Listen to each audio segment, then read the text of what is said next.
station. This is Houston. Are you ready for the event?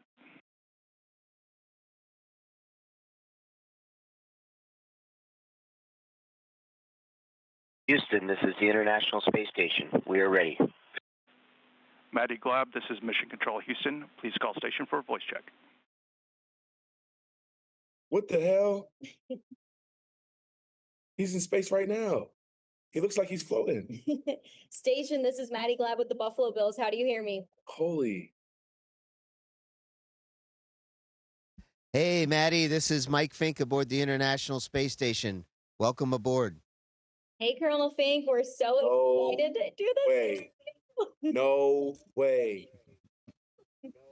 No, he's definitely in space. Yeah. Oh, yo.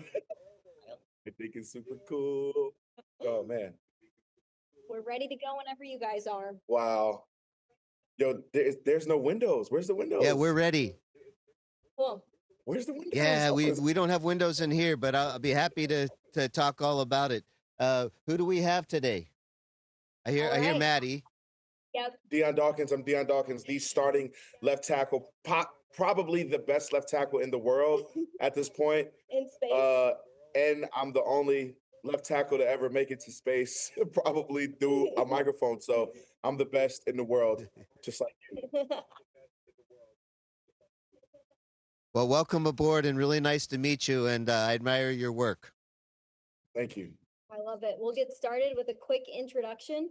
And Deion, they'll be on just a few second delay. So if the answers come in a few seconds late, just know we're communicating with space. Yeah. Yo, is it crazy? Okay. Right? I don't think so. Like, what if I go like, what do you want or something? All right. In 3, 2, 1. Welcome into another episode of You Heard, where athletes, celebrities, and influencers tell us all about their NFL fandom. Today, we're so excited to be joined by Pittsburgh native Colonel Michael Fink from space. Yes, that's true. Colonel Fink is actually in space. Sure. I'm Maddie Glab with the Buffalo Bills. I'm joined by Bills left tackle Deion Dawkins, who is so pumped to be interviewing an astronaut right now. Colonel Fink, we'll start here. You grew up in Pittsburgh. How did you become a Steelers fan? Well, I'm not. Hey, welcome aboard the International Space Station. We're flying above planet Earth at 17,500 miles an hour. And yeah, we all had to grow up somewhere, and I was lucky to grow up in the hardworking town of Pittsburgh. And I grew up during the time where Pittsburgh was winning Super Bowls quite often in the 1970s. And I think everybody in Pittsburgh at that time, and maybe even still today, are solid Pittsburgh Steeler fans. I just remember all the classic games, and I still keep up with them today, even though I don't live in Pittsburgh anymore. I live in Houston, Texas, and aboard the International Space Station. Aboard the International Space Station. What are your surroundings right now? Give us a little tour of where you're currently at. Yeah, so first off, I have to apologize. It looks a little messy up here, but this is actually a real working operational space station. We are in the Columbus module at the moment. This Columbus module is built by our European partners from the European Space Agency. And you can see the wires there. They're just kind of there floating, and we got some cargo behind us. We just had a cargo ship come up, so it's like moving day up here. And then, of course, we have science equipment, like there's an ultrasound machine right here. And so it's a busy place, and I'm glad to share it with you. So basically, you're saying that you got an Amazon package delivered to your spacecraft? Yes, indeed. We have two companies that are kind of like Federal Express. One is called SpaceX, and the other one is Northrop Grumman Orbital, and Northrop Grumman and SpaceX deliver cargo ships to us on a semi-regular basis. NASA, we give them our packages, and they deliver. So I have a question, right? I want to hit it off with maybe this is left, but bro, the world is unique and they have their own conspiracies and they just want to think and say whatever they say, right? Can you please explain to the world, right? One, what state are you over right now if you had to look down on the planet? Two, tell the world that the world is not flat. Please. Can you please explain this to the world? The world is not flat and you're actually in space and going to space is a real thing. Because these people are just out of their mind. Like, come on now. Look at the microphone. Yeah, exactly. So this is the thing, right? I don't even need to be standing. I could just float here. Is that it's a free country and we can believe what we want, but the facts are the facts. And I've been in True. space for over 400 days of my life. And Wow. we go around planet Earth, the most beautiful planet in the solar system. We go around every 90 minutes. So I've seen it all. I've seen it Wait, all. what? And I'll say that the Earth is a big sphere, and we go around so fast we never fall down and hit it. And it is just a beautiful planet, and it's just beautiful to be in space.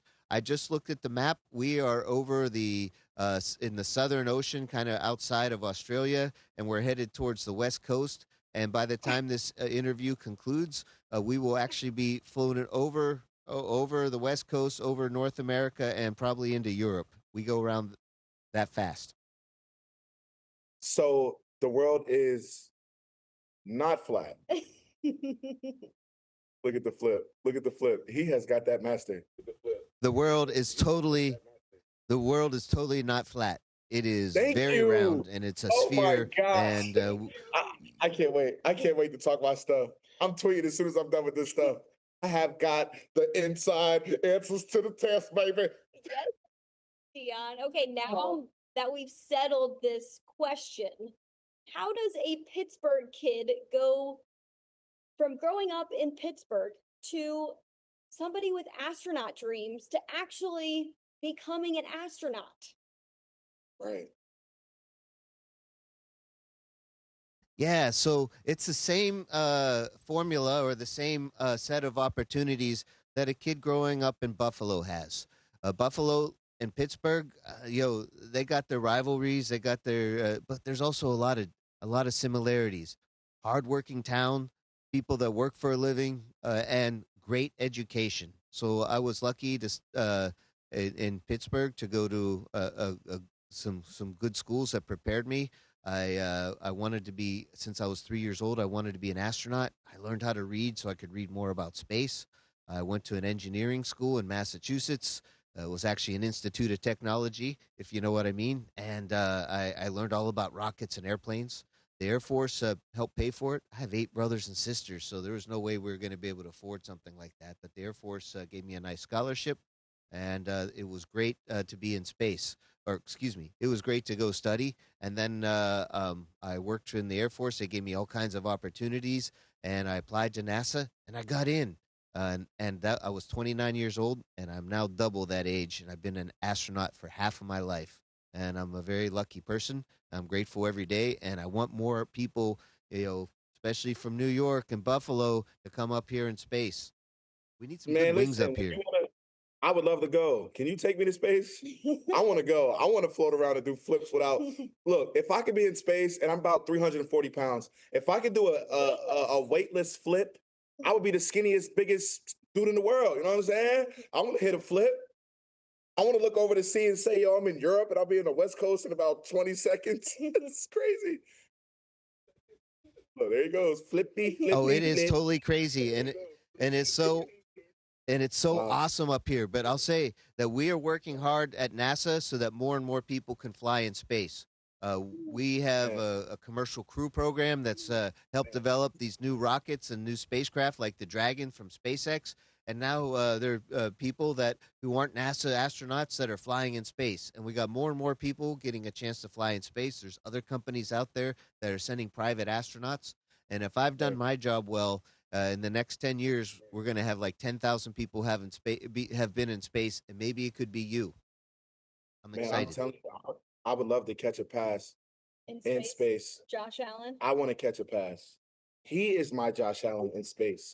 I have to protect you just like you have to protect me. Yo, I have another serious question, right? So like when you're in there, right? Like my stomach is weak right? So like if I eat something like dairy or maybe some cheese every once in a while, my stomach will go crazy. So like if like do you ever have like stomach aches in there where you're like, oh, I gotta sit in the bathroom for like 20 minutes? Like, is that like a thing? And if it is, do you worry about like it flying all around like that? Like, seriously, like how does that work? Asking the real I, questions. I want to know the truth. Look, All right. The truth is actually pretty amazing, right? When we get into space and are weightless, we all feel something.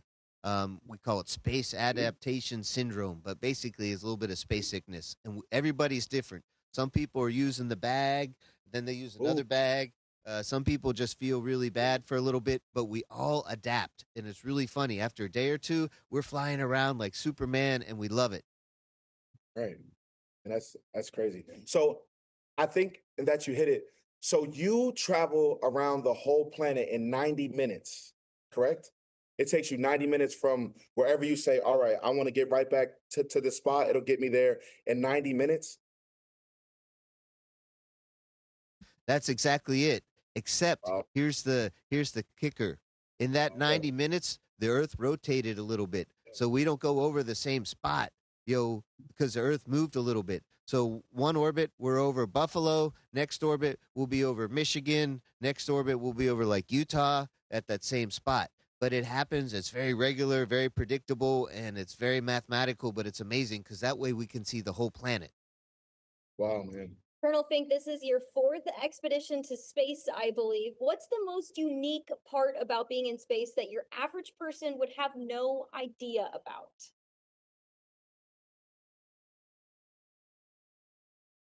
Well, I'll say one thing that's what's really cool. This is my fourth mission. I'm very lucky. For over 400 days in space, and I'll say that yes, of course, we love flying around and doing flips, and it's just really amazing. But I think what most people, they kind of imagine, and we try to share it, but it is just so breathtaking to look out the window and see beautiful planet Earth.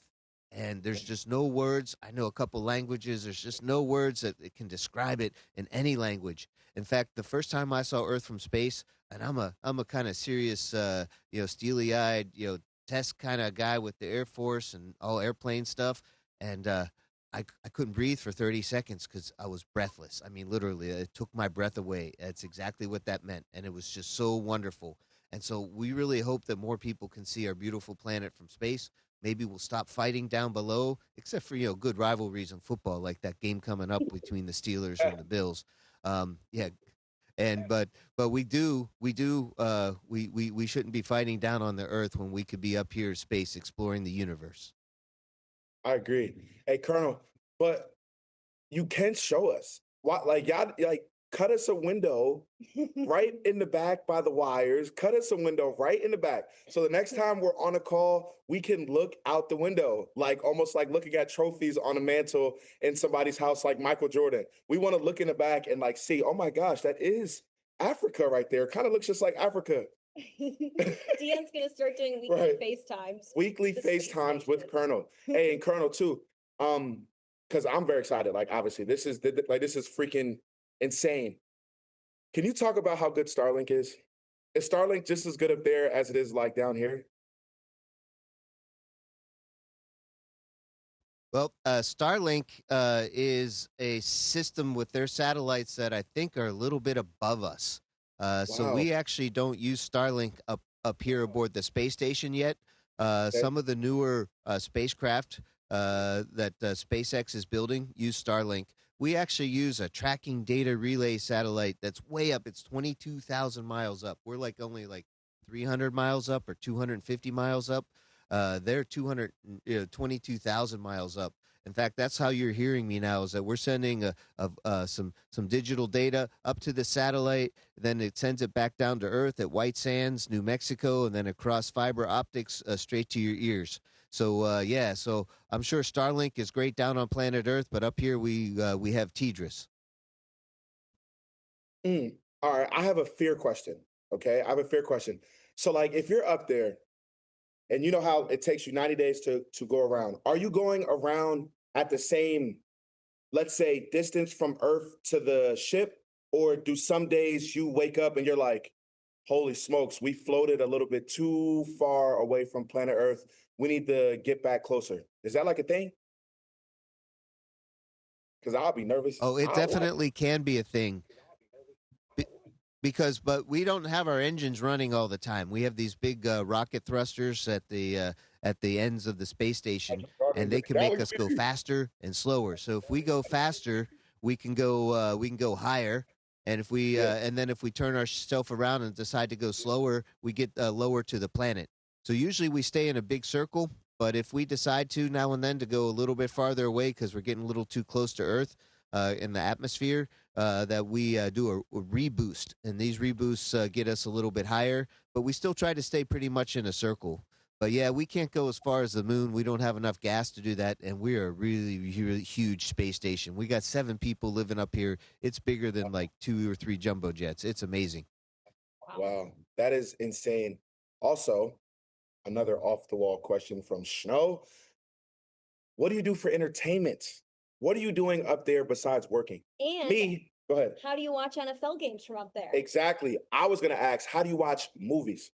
If I was up there and, I'm a car fan and I like vehicles, if the new Fast and Furious was coming out and you're like, holy smokes, I'll be up here for another 3 weeks and it comes out 3 weeks earlier, can they get that up there to you where you can watch the Fast and Furious and the guys drift around and watch Han and Vin Diesel and Tyrese like do their thing? Because I would like be up here like, please, I need to be able to watch this movie. You got me working. I want to watch a movie or watch a football game. Yeah, so entertainment, right? For example, me and my crewmates, we're going to be up here for like 8 months, and See? so we knew that ahead of time. And I said, "Whoa, I'm going to be missing some football." So that's entertainment for me. I really enjoy watching NFL football. Of course, I got my own home team, but you know what? Yes, my home team, Pittsburgh Steelers, right here, The born and guy. bred, right? But I'll tell you what, I'm always cheering for the Bills until like this game coming up on November 30th with the Bills and the Steelers. Then I got to root for my hometown. That's But okay. in the meantime, you guys got Josh Allen, one of the most exciting quarterbacks, and I hear the left tackle's pretty awesome. So we got this thing going. Whoop. We got but we also get movies. They give us like video on demand. We've been working on getting some pretty decent internet so we can like dial into Netflix or Amazon Prime or one of those streaming services. It's not perfect, but it's pretty good considering we're very far from home. Okay, we got to finish off with some football questions since you just revealed the Steelers t-shirt under your suit. The Steelers had a big offseason. They signed Aaron Rodgers, DK Metcalf, Jonnu Smith, Ramsey. What are your predictions for the season? He's got something to show us. He has something to show us. Woo. Colonel's cool, man. So So I'll just say this is that yeah, so we got definitely talent on the Bills side. My hometown, I keep in touch with them.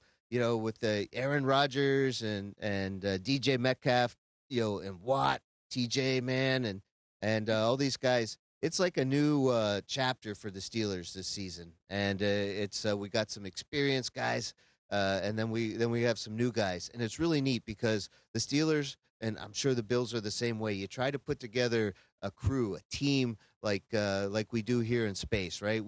I'm one of the experienced guys. I'm one of the old guys, and yet we have some new rookies on our mission here, and we're all working together for the same thing, and we're able to pass on knowledge. And the rookies bring this enthusiasm and their own skills, and together we're working together as a team. So with Jalen and Jonu, and we got a team that's hungry this year on the Steelers, and it's just we're gonna see how it all plays out. And again, November 30th, we're gonna see the Steelers and the Bills, and the Bills got some great talent this year too. And man, what a season last year for the Bills, right? So close, so close. So close. It's going to be a great game. We're looking forward to it. Colonel Fink, we want to thank you for the time. Yeah. We love that we feel like we just were in space for 20 sure. minutes with you. Thank you for sharing that experience with us. I don't think we ever thought that we'd be getting to interview an astronaut, but here we are checking it off the bucket list today. Yes, sir. Yeah, go ahead, put that flag up, wave that terrible towel, and next time, Colonel, Yeah. cut that out in the back so we can see, man. I want to see Earth from up there. Look at that. That Wow. is insane. Look at that floating. It looks, wow. That terrible All towel, right. man. Yeah. So, so I salute the Bills Mafia. It's going to be a great season for the Bills. But I also got to represent my hometown too. So for this game coming up between the Bills and the Steelers, you know who I'm rooting for. Terrible towel. Swing that towel, man. Enjoy space, Colonel. Thank you. We'll see you when you touch back down.